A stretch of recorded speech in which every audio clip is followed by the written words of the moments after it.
Après le mariage de mon fils, sa femme a commencé à m'humilier et à dire que j'étais dans leurs pattes. Il y a 2 jours, il m'a demandé de signer des papiers pour organiser mes finances. Aujourd'hui, mon conseiller bancaire m'a alerté. Il a essayé de fermer mon compte. Je n'ai rien dit, mais quand il est revenu avec d'autres documents, j'ai décidé de signer une surprise qui les laisserait sans le moindre sou. L'invité indésirable. Je m'appelle Jean-Marc. J'ai 64 ans. Et jusqu'à il y a 2 ans, je croyais savoir ce que signifiait le mot famille. J'ai élevé mon fils Maxime depuis l'âge de ses 8 ans, après que sa mère a été emportée par un cancer. Nous formions une équipe, lui et moi. J'ai fait les 3x8 à l'usine automobile pour lui payer ses études. Je n'ai jamais manqué un seul de ses matchs de football.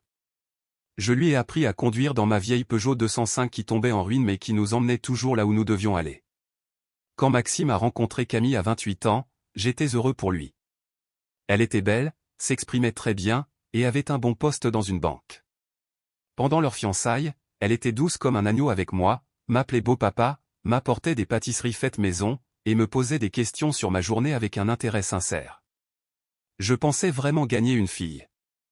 Le mariage fut intime mais magnifique. J'ai accompagné Camille jusqu'à l'hôtel puisque son père était décédé des années auparavant. Elle m'a serré le bras fort, en chuchotant « Merci d'avoir élevé un homme aussi merveilleux ». J'avais les larmes aux yeux ce jour-là, en pensant à quel point ma défunte femme aurait été fière de voir notre fils si heureux. Les changements ont commencé lentement. Au début, c'était des petites choses. Camille suggérait que les déjeuners du dimanche chez moi représentaient trop de travail pour une personne de mon âge. Elle a convaincu Maxime qu'il ferait mieux de nous recevoir chez eux, dans leur appartement moderne du centre-ville avec ses plans de travail en quartz et son électroménager haut de gamme. Ma cuisine, où j'avais préparé des milliers de repas pour mon fils, n'était soudainement plus assez bien.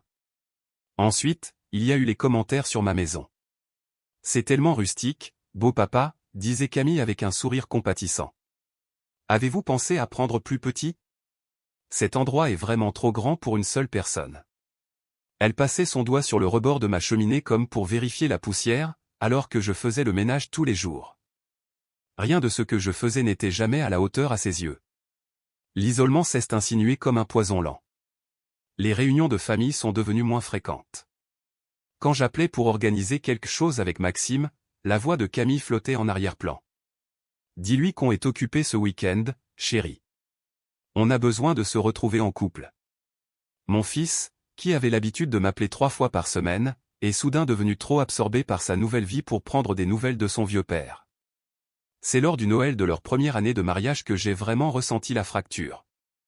J'avais toujours organisé le matin de Noël. C'était notre tradition. Maxime venait tôt. On préparait du café et des croissants, et on ouvrait les cadeaux près du sapin que j'avais décoré avec les mêmes guirlandes de son enfance. Cette année-là, Camille a annoncé qu'ils créaient leur propre tradition. Il est temps pour Maxime de se forger de nouveaux souvenirs, a-t-elle dit, sans même me regarder. Les traditions familiales doivent évoluer. J'ai passé ce matin de Noël seul pour la première fois en 56 ans. À la naissance de leur premier enfant, mon petit-fils Léo, j'ai cru que les choses allaient changer. J'étais tellement excité d'être grand-père, je planifiais déjà des parties de pêche et des moments de complicité. Mais Camille contrôlait chaque visite. Il fait sa sieste, est devenu son excuse favorite. Le bébé a une routine, beau papa, et les visiteurs la perturbent. J'avais l'autorisation de voir mon propre petit-fils exactement 1 heure un dimanche sur 2, et seulement si j'appelais avant pour confirmer que ça ne dérangeait pas. Dès leur 2e année de mariage, je me sentais comme un étranger dans ma propre famille. Camille avait ce don pour tourner chaque conversation de façon à me faire passer pour quelqu'un de difficile. Si je disais vouloir voir Léo plus souvent, j'étais exigeant. Si je suggérais des traditions familiales, j'étais étouffant. Si je proposais mon aide pour quoi que ce soit, je me mêlais de ceux qui ne me regardaient pas. Maxime, pris entre sa femme et son père, a commencé à prendre de plus en plus souvent le parti de Camille. Le point de rupture est arrivé le mois dernier, lors de la fête du 2e anniversaire de Léo. Je lui avais acheté un petit train en bois du Jura, sculpté à la main et magnifique. J'étais tellement fier de ce cadeau.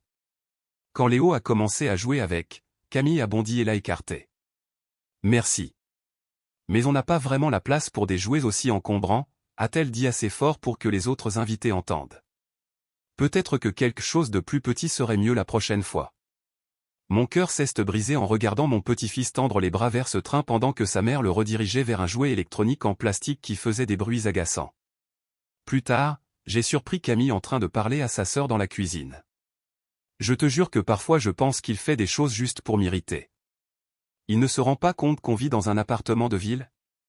Où est-on censé mettre toutes ces vieilleries? Le soir même, Maxime m'a appelé. Sa voix était tendue, comme s'il luttait contre lui-même. Papa, Camille pense que tu devrais accepter le fait qu'on construit notre propre famille maintenant. Elle a l'impression que tu as du mal à accepter que je sois marié.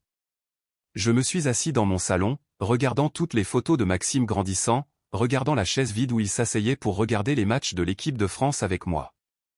Et j'ai réalisé que quelque chose de terrible s'était produit. Mon fils était en train de m'échapper, et j'étais impuissant. Mais ce qui allait suivre allait remettre en question tout ce que je croyais savoir sur les personnes que j'aimais le plus. L'appel téléphonique qui allait tout changer devait avoir lieu 3 jours plus tard, et je n'avais aucune idée que les véritables intentions de Camille allaient m'être révélées de la manière la plus cruelle qui soit. Le plan parfait. 3 jours après l'anniversaire de Léo, Camille a fait son mouvement suivant. Elle m'a appelé elle-même, ce qui aurait dû être mon premier signal d'alarme. Camille ne m'appelait jamais directement. Beau papa. Sa voix était mielleuse à travers le téléphone.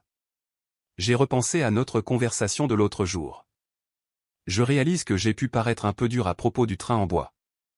Je suis juste tellement stressé par nos finances ces derniers temps. Elle a fait une pause et je pouvais presque l'entendre calculer ces mots suivants. Vous savez, avec Maxime, on a discuté et on pense qu'il serait temps pour vous d'envisager une gestion de votre patrimoine.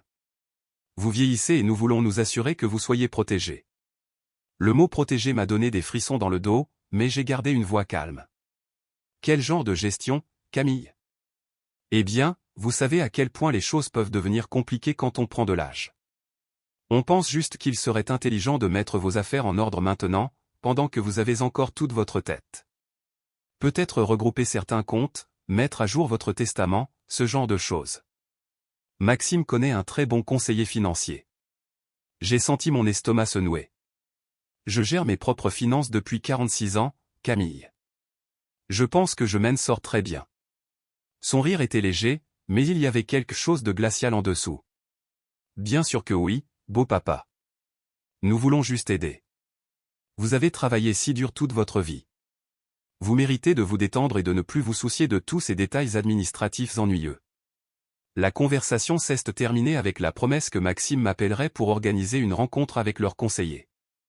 J'ai raccroché le téléphone, avec l'impression d'avoir été encerclé par un requin. 2 jours plus tard, Maxime a débarqué chez moi avec une chemise cartonnée sous le bras. Mon fils avait l'air fatigué, comme s'il dormait mal. Il est entré et s'est assis à la table de ma cuisine, la même table où je l'avais aidé à faire ses devoirs pendant 10 ans. « Papa, il faut que tu regardes ces papiers », a-t-il dit en évitant mon regard.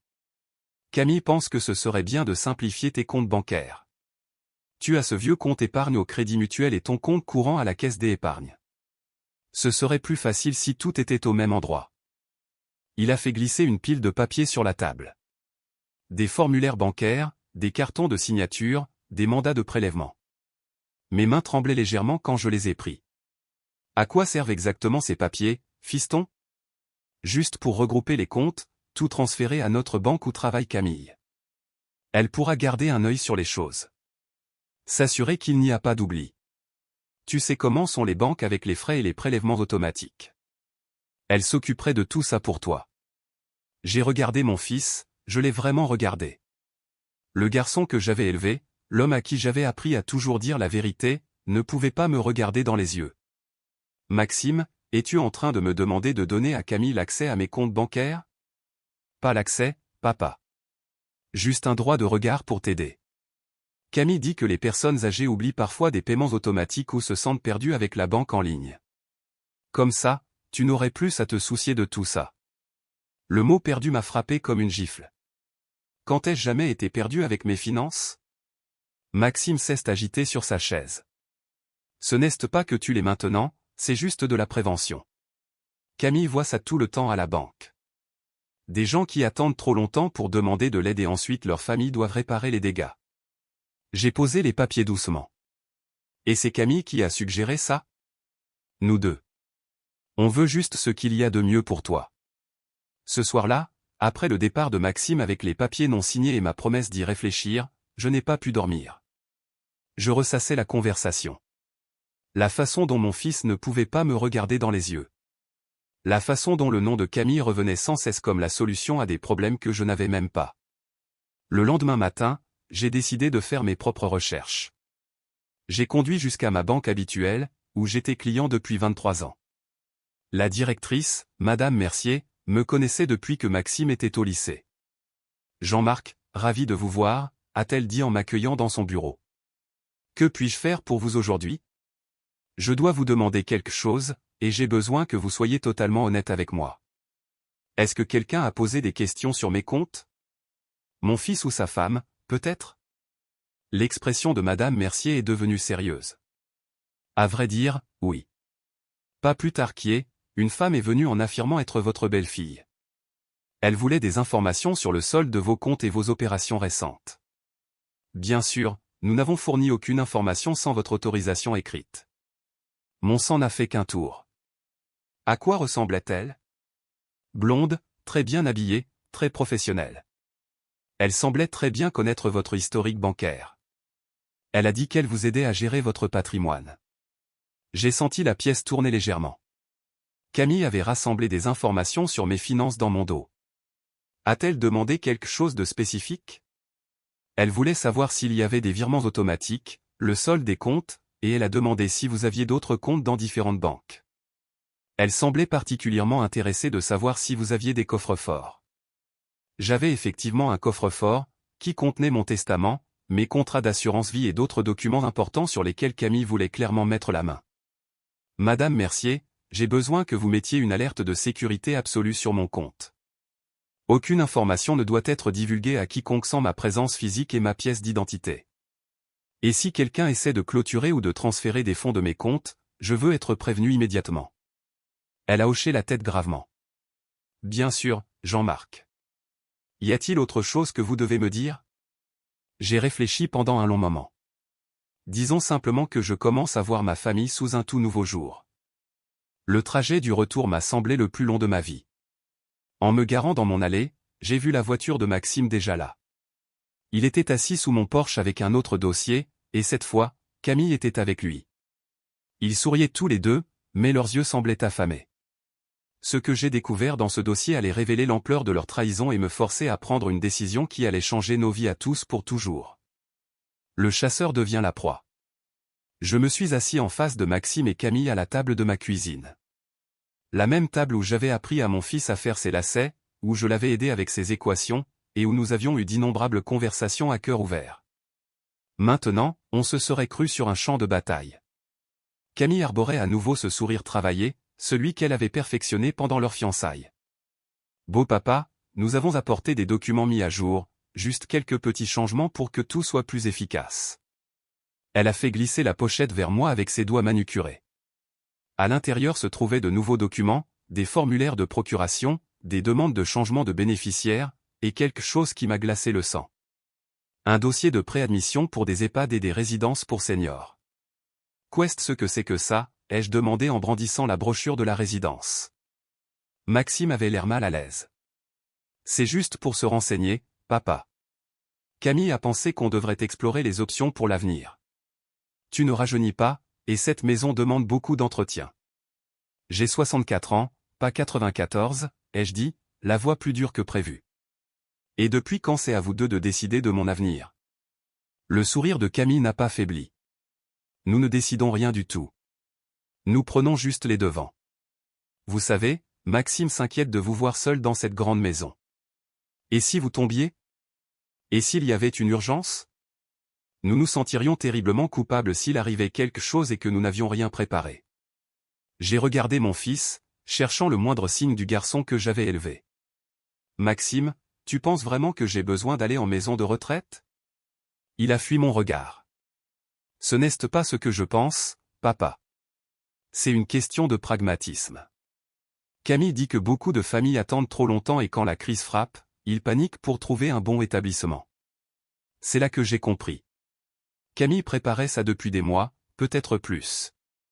Les remarques sur ma maison trop grande, les suggestions de simplifier mes finances, la façon dont elle m'avait systématiquement isolé de ma propre famille. Il ne s'agissait pas de m'aider. Il s'agissait de me contrôler.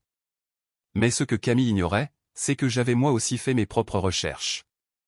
3 semaines plus tôt, après une de ces remarques particulièrement cruelles sur mon mode de vie soi-disant dépassé, j'avais engagé un détective privé. Je m'étais dit que c'était juste pour me rassurer, pour prouver que j'étais paranoïaque. L'homme que j'avais engagé, Laurent Dubois, était un ancien inspecteur de police spécialisé dans la fraude financière familiale. Ce qu'il avait découvert m'aurait choqué il y a 6 mois. Aujourd'hui, cela ne faisait que confirmer ce que mon instinct me hurlait. Camille devait 60 000 € à des sites de paris sportifs et de casinos en ligne. Elle avait 3 cartes de crédit plafonnées au maximum. Elle avait fait des retraits d'argent liquide sur les cartes de crédit de Maxime sans le lui dire. Pire encore, elle enquêtait sur ma situation financière depuis plus de 8 mois. Pas seulement à ma banque, mais à travers des registres publics, des évaluations immobilières, et même mes anciens dossiers de retraite.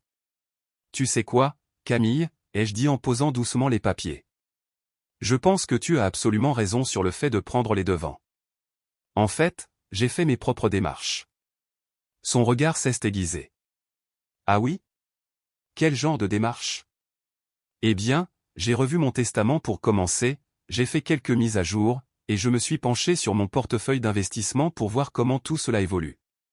J'ai observé son visage attentivement. La plupart des gens auraient montré un intérêt poli. L'expression de Camille était affamée. C'est génial, papa, a dit Maxime, s'illuminant pour la première fois depuis leur arrivée. Je suis content que tu t'occupes de ces choses-là. Oui, ai-je continué. C'est fou ce qu'on découvre quand on se plonge vraiment dans ses finances. Par exemple, saviez-vous que j'ai fait évaluer mon patrimoine net l'année dernière? C'est assez conséquent, en réalité. Camille s'est légèrement penchée en avant. Conséquent comment? J'ai souri. Eh bien, il y a la maison, bien sûr. Entièrement payée. Elle vaut environ 350 000 € sur le marché actuel. Ensuite, il y a ma pension de retraite de l'usine automobile. J'y ai travaillé pendant 38 ans, donc ça fait un bon revenu mensuel. Plus mes comptes d'épargne, et quelques placements que mon frère m'a aidé à mettre en place il y a des années. J'ai fait une pause, regardant les yeux de Camille s'écarquiller. Tout compte fait, j'estimerais le total de mes actifs à environ 800 000 €. Camille s'est littéralement pour lécher les lèvres. Maxime avait l'air stupéfait. Papa, je n'avais aucune idée que tu avais mis autant de côté. Oh, mais il y a plus, ai-je poursuivi avec désinvolture. Je possède un petit étroit en location de l'autre côté de la ville. Je l'ai acheté comme investissement locatif il y a 15 ans. Il rapporte environ 1 200 € par mois. Et il y a mon assurance vie, qui a un capital assez important. La respiration de Camille avait changé. Elle haletait presque. Beau papa, c'est incroyable. Vous avez tellement bien géré. Merci, Camille. Bien sûr, ça m'inquiète parfois d'avoir toute cette responsabilité, gérer les locations, suivre les placements, m'assurer que tout est bien entretenu et protégé. C'est là que Camille a fait son erreur fatale. Elle a tendu la main au-dessus de la table et l'a posée sur la mienne, la voix dégoulinante d'une fausse compassion. Vous savez, beau papa, Maxime et moi pourrions vous aider avec tout ça. Je travaille dans une banque après tout. Je maîtrise ces choses-là. On pourrait vous soulager de ce fardeau. J'ai baissé les yeux vers sa main sur la mienne, puis j'ai relevé les yeux vers son visage. L'espace d'un instant, son masque était tombé et j'ai pu voir l'avidité briller dans ses yeux comme le soleil sur du verre brisé. C'est très généreux de ta part, Camille, ai-je dit lentement. Mais voilà le truc, et ça risque de vous surprendre tous les deux. J'ai déjà pris mes dispositions. Maxime a froncé les sourcils. Quel genre de dispositions? Je me suis levé de table, j'ai marché jusqu'au tiroir de la cuisine, et j'ai sorti une enveloppe Kraft. Puisque nous parlons de prendre les devants, j'ai pensé que vous deviez savoir que j'ai vu mon notaire le mois dernier. Nous avons entièrement mis à jour mon testament. La main de Camille s'est figée sur la table. Mis à jour comment? Eh bien, l'Ancien Testament laissait tout à Maxime, naturellement. Mais mon notaire a souligné quelques problèmes potentiels avec cette approche. Et s'il arrivait quelque chose à Maxime? Et si sa situation financière changeait? Et s'il prenait de mauvaises décisions avec l'argent? Je me suis rassis, savourant la façon dont le visage de Camille avait blêmi. Alors, nous avons tout restructuré, mis en place des fiducies, ajouté des clauses spécifiques, et veillé à ce que l'argent soit protégé. Protégé de quoi? La voix de Camille n'était plus qu'un murmure. Oh, vous savez, des mauvais placements, des créanciers, des dettes de jeu, ce genre de choses. Le silence dans la pièce était assourdissant. La respiration de Camille était saccadée et ses mains tremblaient légèrement. Maxime avait l'air confus, mais Camille. Camille ressemblait à une femme regardant ses rêves s'effondrer. Bien sûr, ai-je repris, la beauté de ce Nouveau Testament est qu'il inclut des dispositions pour des situations que je n'avais jamais envisagées auparavant. Comme ce qui se passerait si quelqu'un essayait de me manipuler pour me faire changer Davis, ou si quiconque tentait d'obtenir un accès non autorisé à mes comptes. Camille s'est levée brusquement, manquant de renverser sa chaise.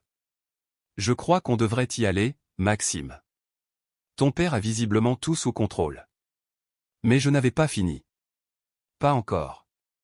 En fait, Camille, avant que tu partes, il y a encore une chose que tu dois savoir. Elle s'est retournée, le visage transformé en un masque de calme forcé. Quoi donc, beau papa? J'ai souri, et pour la première fois depuis des mois, c'était un sourire sincère. J'ai menti pour les 800 000 euros. Tous les deux m'ont dévisagé. Quoi? A demandé Maxime. Mon patrimoine réel est plus proche de 1,2 million d'euros. Je voulais juste voir comment vous réagiriez d'abord à un chiffre plus bas. Les jambes de Camille semblèrent la lâcher, et elle s'assit lourdement. La faim dans ses yeux était maintenant mêlée à autre chose, la panique. Mais ce qui allait suivre prouverait que Camille était bien plus désespérée et dangereuse que je ne l'avais jamais imaginé, et que la véritable bataille pour ma famille ne faisait que commencer. Le masque tombe. Le trajet en voiture depuis chez moi a dû être les 20 minutes les plus longues de la vie de Camille. Je le sais parce que je les ai suivis. J'ai attendu exactement 5 minutes après leur départ, puis je suis monté dans ma voiture et j'ai fait le trajet jusqu'à leur appartement. Je me suis garé de l'autre côté de la rue, assez loin pour qu'ils ne me remarquent pas, mais assez près pour voir la fenêtre de leur salon. Ce que j'ai observé par cette fenêtre a tout changé. Dès qu'ils ont franchi la porte d'entrée, Camille a explosé. Même de l'autre côté de la rue, je pouvais la voir faire les 100 pas, gesticuler sauvagement, sa bouche bougeant dans ce qui était clairement une tirade furieuse. Maxime était assis sur leur canapé, la tête dans les mains. Elle le pointait du doigt, puis montrait la direction de ma maison, puis le pointait de nouveau. Après environ 10 minutes de cette scène, Camille a attrapé son téléphone et a commencé à passer des appels. Je l'ai regardée faire les 100 pas pendant qu'elle parlait, sa main libre fendant l'air. Elle a passé 3 appels distincts, chacun durant plusieurs minutes. Puis quelque chose s'est produit qui m'a glacé le sang. Camille a jeté son téléphone et a attrapé Maxime par les épaules en le secouant.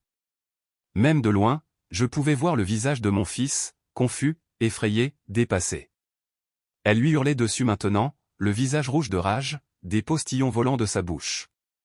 C'est là que j'ai su que je devais agir vite. Je suis rentré chez moi et j'ai immédiatement appelé Laurent Dubois, mon détective.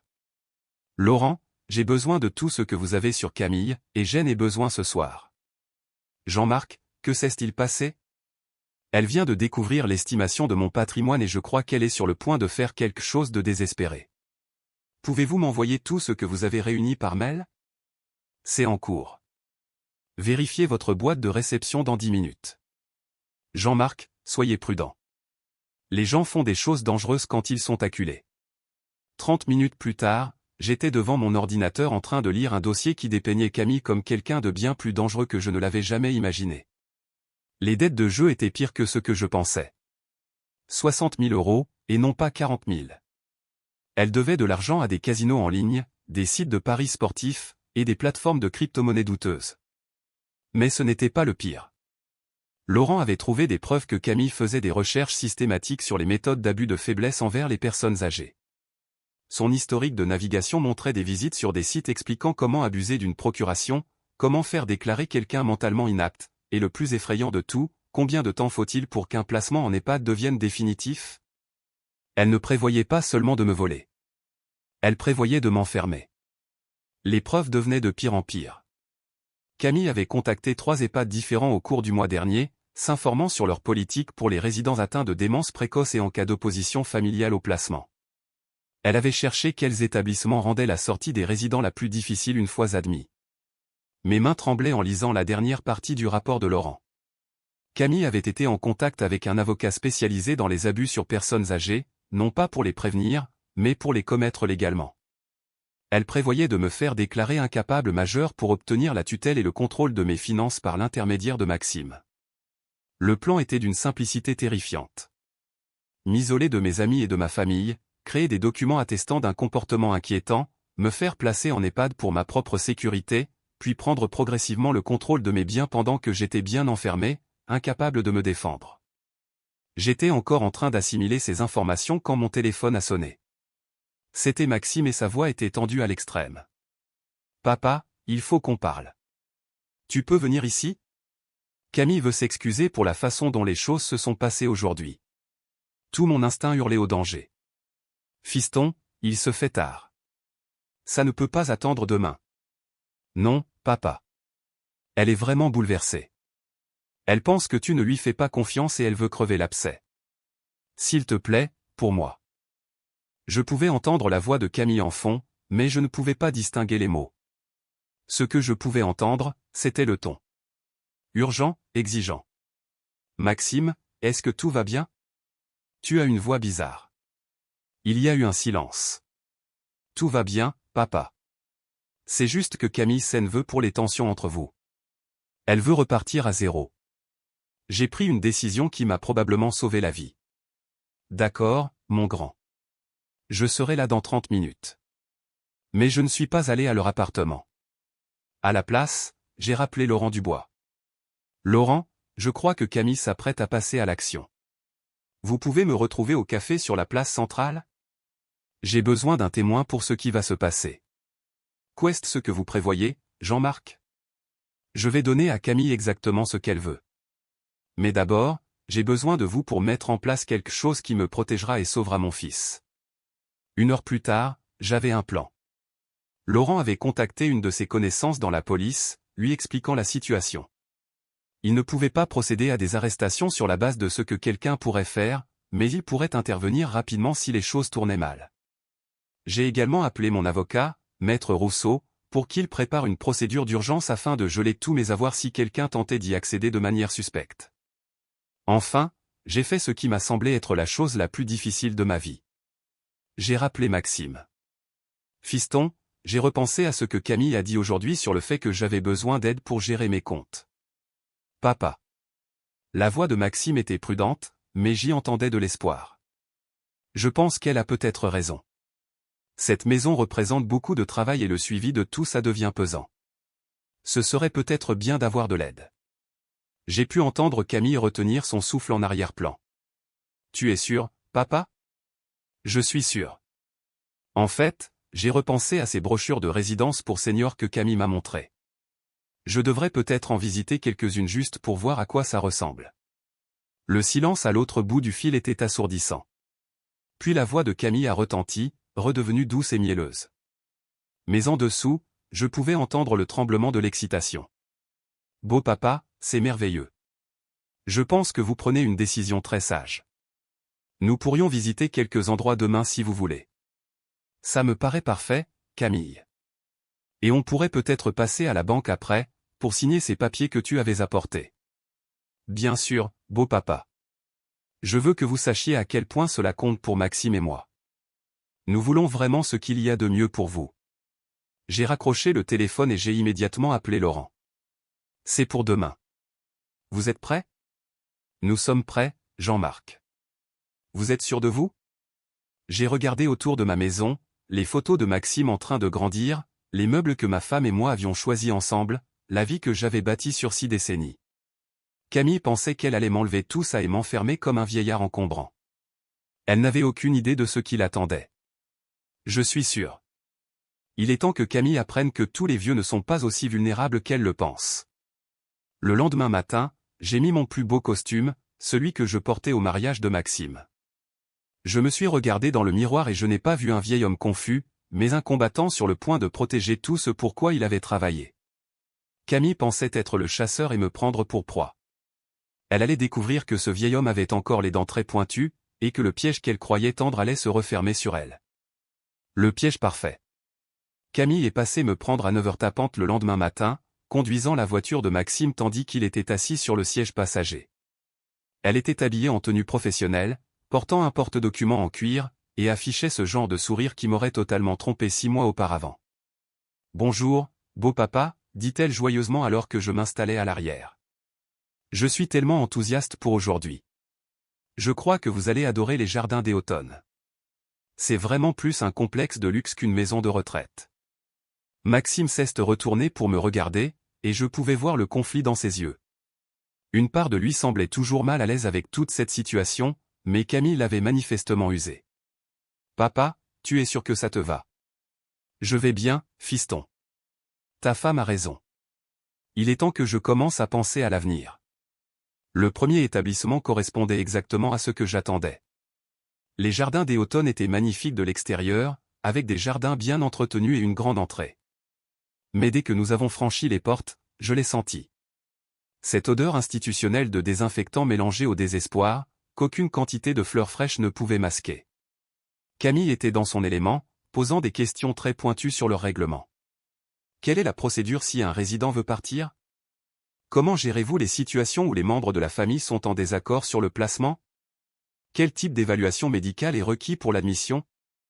La directrice, une femme mince nommée Madame Petit, répondait à chaque question avec une efficacité rodée. Eh bien, une fois qu'un résident est admis, nous exigeons une période d'évaluation de 30 jours.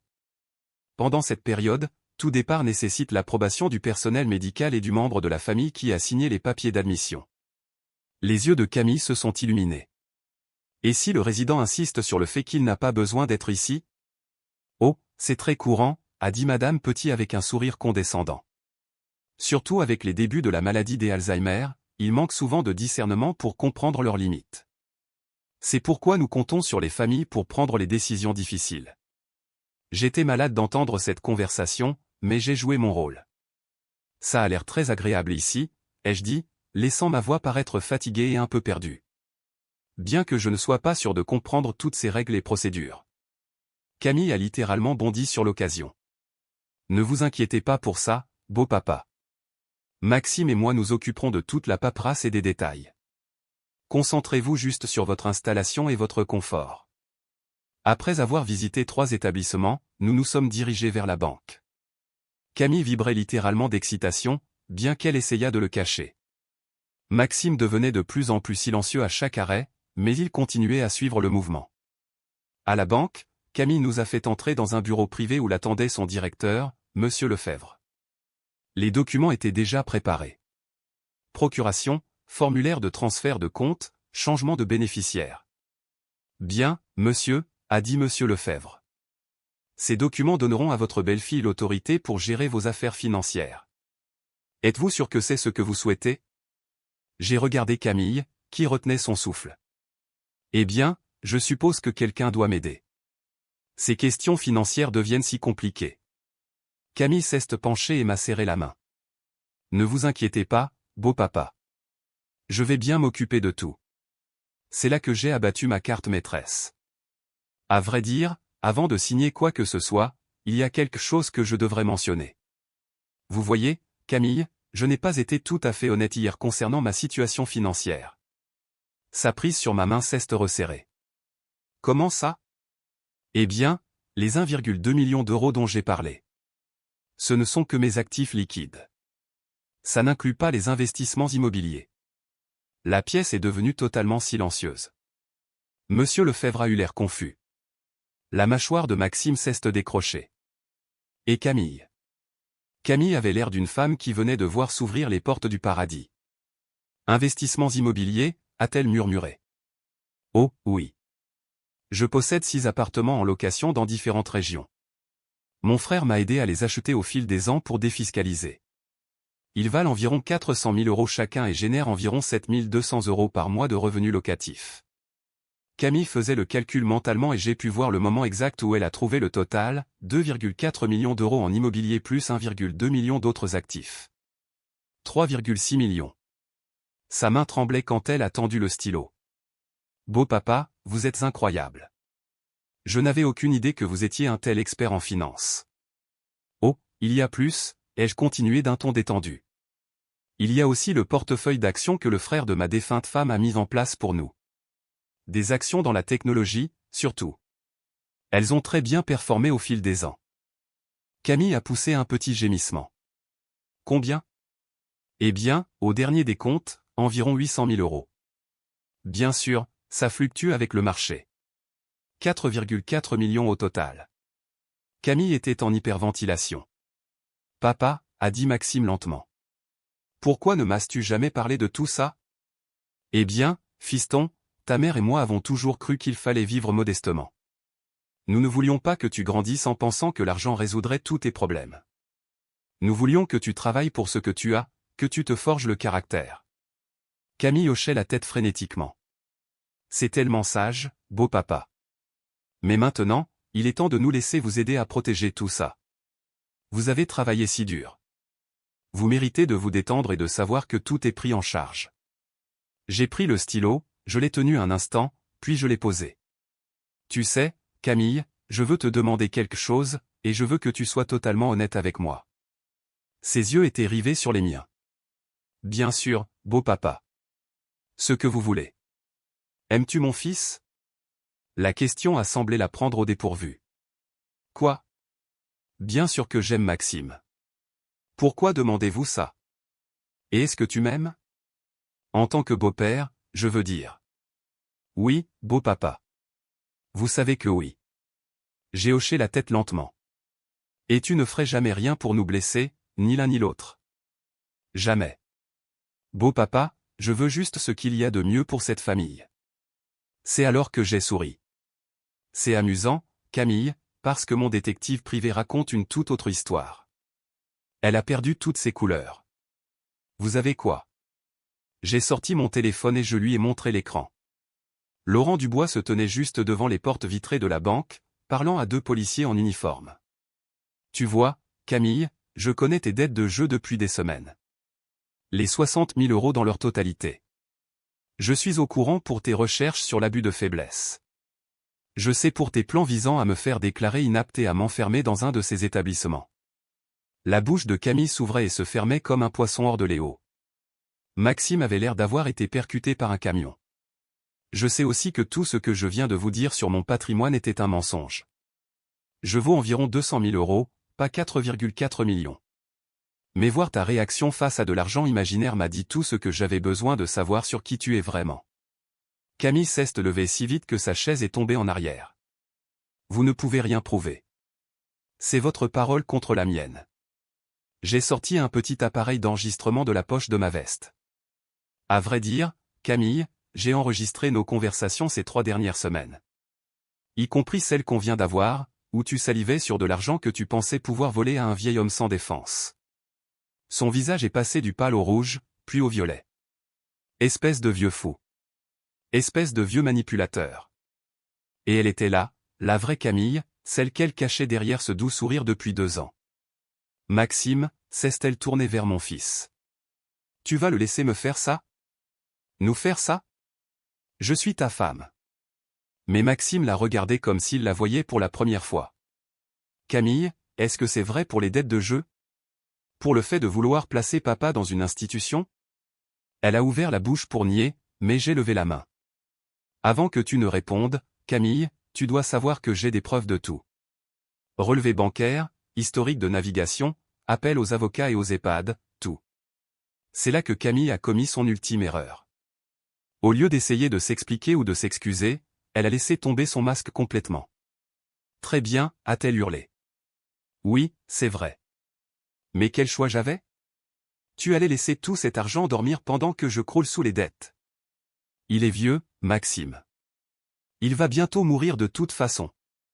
Pourquoi ne pourrions-nous pas profiter de tout ce pour quoi il a travaillé? Le silence qui a suivi fut écrasant. Maxime s'est levé lentement, regardant sa femme comme si elle était une parfaite inconnue.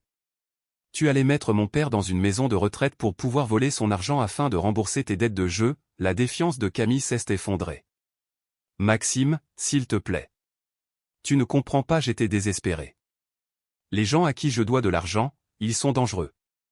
J'avais juste besoin. Sors, a dit Maxime calmement. Quoi? Sors. C'est fini. Notre mariage est terminé. Mais Camille n'avait pas encore fini. Et ce qu'elle a fait ensuite allait me forcer à révéler le seul secret que j'avais gardé et qui allait tout changer pour toujours. L'ultime vérité. Camille n'est pas partie silencieusement. Elle a hurlé. Elle a menacé. Elle a supplié. Et finalement, elle a tenté une dernière manipulation désespérée qui m'a montré jusqu'où elle était prête à aller. Très bien, Maxime, a-t-elle craché, le visage tordu de rage. Demande le divorce. Mais tu ne reverras plus jamais ton fils. Je vais prendre Léo et disparaître, et tu passeras le reste de ta vie à te demander où il est. Cette menace m'a glacé le sang.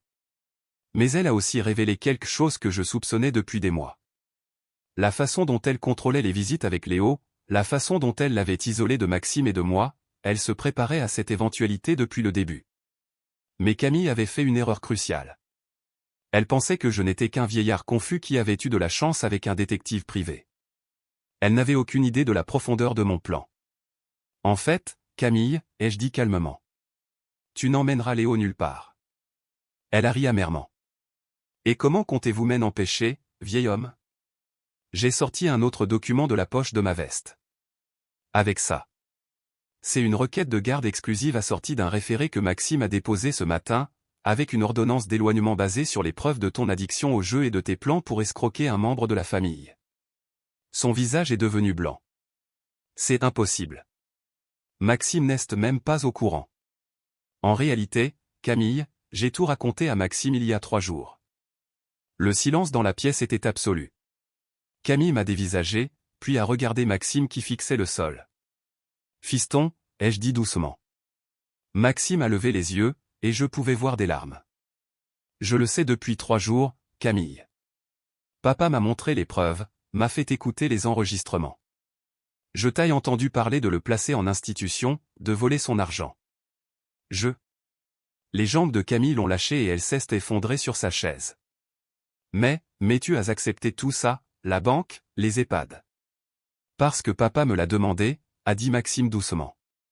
Il voulait te donner une chance d'avouer, de choisir notre famille plutôt que ton addiction. Mais au lieu de ça, tu as prouvé que tout ce qu'il disait était vrai. J'ai observé le visage de Camille alors qu'elle réalisait l'ampleur de ce qui s'était passé. Pendant 3 jours, alors qu'elle pensait exécuter son plan parfait, nous avions documenté chaque détail de sa tentative de fraude. L'appareil d'enregistrement que tu m'as vu sortir, ai-je continué, ce n'était que pour la mise en scène. C'est le bip de ma porte de garage. Les vrais enregistrements ont été faits par l'équipement policier que Laurent Dubois portait sur lui. Tout ce que tu as dit aujourd'hui sur le fait de me placer en EHPAD, de mériter mon argent, du fait que j'allais bientôt mourir de toute façon. Tout est enregistré, et tout est recevable devant un tribunal. Camille a fait une dernière tentative désespérée. Maxime, je t'en supplie. Je sais que j'ai fait des erreurs, mais je t'aime. J'aime Léo. On peut surmonter ça. Mon fils l'a regardé longuement, et je pouvais voir la bataille qui faisait rage dans son cœur. C'était la femme qu'il avait épousée, la mère de son enfant. Mais c'était aussi la femme prête à détruire son père pour rembourser des dettes de jeu, Camille, a-t-il dit finalement. Si tu étais venu m'en parler quand tu as commencé à avoir des ennuis. Si tu m'avais parlé des dettes, des paris, je t'aurais aidé. On aurait trouvé une solution ensemble. Elle a commencé à parler, mais il a levé la main. Mais au lieu de ça, tu as choisi de me mentir pendant des mois. Tu as choisi de me manipuler pour m'aider à maltraiter mon propre père. Tu as choisi de chercher comment le faire déclarer incapable pour pouvoir voler tout ce pour quoi il a travaillé toute sa vie. La voix de Maxime s'est légèrement brisée. Tu as choisi d'utiliser notre fils comme une arme pour me contrôler. Comment pourrais-je un jour te faire confiance à nouveau? Camille est restée assise pendant plusieurs minutes, pleurant silencieusement. Quand elle a finalement parlé, sa voix n'était qu'un murmure. Que va-t-il se passer maintenant? Je lui ai répondu. Maintenant, tu as le choix, Camille. Tu peux te battre au tribunal, où toutes les preuves seront rendues publiques. Où ton addiction au jeu et ta tentative d'abus de faiblesse seront documentées pour toujours. Ton fils grandira en sachant que sa mère a essayé de voler son grand-père et de le mettre en maison de retraite pour couvrir ses dettes. Elle a tressailli comme si je l'avais frappé. Ou, ai-je continué, tu signes les papiers du divorce qui donnent la garde exclusive de Léo à Maxime, tu acceptes un droit de visite supervisé, et tu t'engages dans un programme de désintoxication pour ton addiction au jeu. Si tu fais ça, nous ne porterons pas plainte au pénal et nous t'aiderons à obtenir les soins dont tu as besoin. Camille a levé les yeux vers moi, et pour la première fois depuis que je la connaissais, j'ai vu quelque chose d'authentique dans son regard. Pas de la manipulation, pas de calcul, juste de la douleur et la prise de conscience de ce qu'elle était devenue. Pourquoi, a-t-elle murmuré. Pourquoi m'aideriez-vous après tout ce que j'ai essayé de vous faire? J'ai réfléchi à cette question pendant un long moment. Parce que malgré tout, tu restes la mère de Léo. Et parce que je crois que les gens peuvent changer s'ils le veulent vraiment. Elle a hoché la tête lentement, les larmes coulant sur son visage. Je veux changer. Je ne sais pas comment je suis devenu cette personne, mais je déteste ce que je suis devenu. 3 mois plus tard, j'étais assis dans mon jardin en train de regarder Léo jouer sur la balançoire que j'avais construite pour lui. Maxime s'occupait des grillades, et pour la première fois depuis 2 ans, le repas du dimanche ressemblait à nouveau à un repas de famille. Camille était dans un centre de traitement spécialisé dans une autre région. Elle appelait pour parler à Léo 2 fois par semaine, et selon ses thérapeutes, elle faisait de réels progrès. Reste à savoir si son changement sera profond, mais au moins, elle essayait. Maxime était revenu vivre chez moi temporairement le temps que le divorce soit finalisé. Au début, j'avais peur que ce soit gênant, mais au lieu de cela, ça m'a rappelé l'époque où il était jeune, quand il n'y avait que nous deux contre le reste du monde. « Papa » a-t-il dit un soir alors que nous étions assis sur la terrasse en regardant Léo chasser les lucioles. « Je dois te demander pardon. »« Pourquoi, fiston ?» ?»« Pour ne pas avoir vu ce que Camille faisait. Pour l'avoir laissé me convaincre que tu étais le problème. Pour avoir failli la laisser te détruire. » J'ai posé ma main sur son épaule. « Fiston, Camille est une femme très malade qui est devenue experte en manipulation. Elle m'a trompé pendant longtemps aussi. L'important, c'est qu'on ait compris avant qu'il ne soit trop tard. » Il est resté silencieux un moment. « Je peux te demander quelque chose ? Tu n'as jamais eu ces 4,4 millions d'euros, n'est-ce pas ? » J'ai ri. « Non, fiston. Je vis confortablement, mais je ne suis pas riche. Quoique, je dois dire que voir la réaction de Camille face à cet argent imaginaire était tout à fait instructif. Et l'appareil d'enregistrement que je lui ai montré à la banque, c'était le bip de mon garage. » Maxime a secoué la tête en souriant. « Tu es un vieux renard, tu le sais ça ? Eh bien, j'ai appris il y a longtemps que parfois, il faut être plus malin que les gens qui essaient de te faire du mal. » Une semaine plus tard, j'ai reçu une lettre de Camille. C'était la première communication honnête que j'avais jamais reçue d'elle. « Cher beau-papa », commençait elle, et j'ai remarqué qu'elle m'appelait toujours beau-papa, même après tout ça. « Je sais que je ne mérite pas votre pardon, mais je veux que vous sachiez que je comprends maintenant ce que j'ai failli vous faire, avouer à ma famille. Les thérapeutes ici m'ont aidé à voir que mon addiction au jeu avait fait de moi quelqu'un que je n'ai jamais voulu être. Je ne demande pas de seconde chance car je sais que je n'en mérite aucune, mais je veux que vous sachiez que je vous suis reconnaissante de m'avoir arrêté avant que je ne détruise la vie de Léo en plus de celle de tous les autres. Il mérite mieux que la mère que j'étais en train de devenir. Merci de m'avoir donné l'opportunité de me faire soigner au lieu d'aller en prison. Je promets d'utiliser cette chance pour devenir la personne que mon fils mérite d'avoir dans sa vie. Avec affection, Camille. » J'ai plié la lettre soigneusement et l'ai rangée dans le tiroir de mon bureau. Le temps nous dira si le changement de Camille est réel. Mais pour l'instant, il suffit qu'elle essaie. Ce soir-là, je me suis assis à ma table de cuisine avec un stylo et un bloc-notes. Il était temps de rédiger un Nouveau Testament, un vrai cette fois. Par le biais de mon notaire, j'ai laissé l'essentiel à Léo sur des fonds bloqués jusqu'à ses 25 ans, avec Maxime comme gestionnaire. Mais j'ai aussi inclus des dispositions pour Camille. Si elle termine son traitement et reste abstinente pendant 5 ans, une partie de mon assurance vie paiera les études supérieures de Léo et lui fournira un modeste revenu annuel à elle. Certains pourraient dire que c'est de la folie d'aider quelqu'un qui a essayé de me détruire. Mais j'ai appris quelque chose d'important ces derniers mois. S'accrocher à la colère et à la rancune ne fait qu'empoisonner la personne qui les porte. Camille avait fait des choix terribles, mais elle faisait toujours partie de ma famille, que ça me plaise ou non. Et s'il y avait une chance qu'elle devienne la mère que Léo méritait, alors l'aider, c'était vraiment l'aider lui. Alors que je finissais d'écrire, j'ai entendu le rire de Léo résonner depuis le jardin où Maxime lui apprenait à lancer un ballon. 3 générations d'hommes réunis à nouveau. Camille avait essayé de déchirer notre famille pour de l'argent qui n'existait même pas. Mais au final, son avidité m'a donné quelque chose de précieux. La chance de savoir vraiment qui m'aimait et qui se servait juste de moi. Ma vraie richesse n'était pas dans des comptes bancaires ou de l'immobilier. Elle était assise sur ma terrasse chaque dimanche, à transmettre à mon petit-fils les mêmes valeurs que mon père m'avait apprises, et à regarder mon fils devenir l'homme que j'ai toujours su qu'il pouvait être. Et ça valait bien plus que 4,4 millions d'euros. Parfois, la meilleure vengeance n'est pas la vengeance du tout.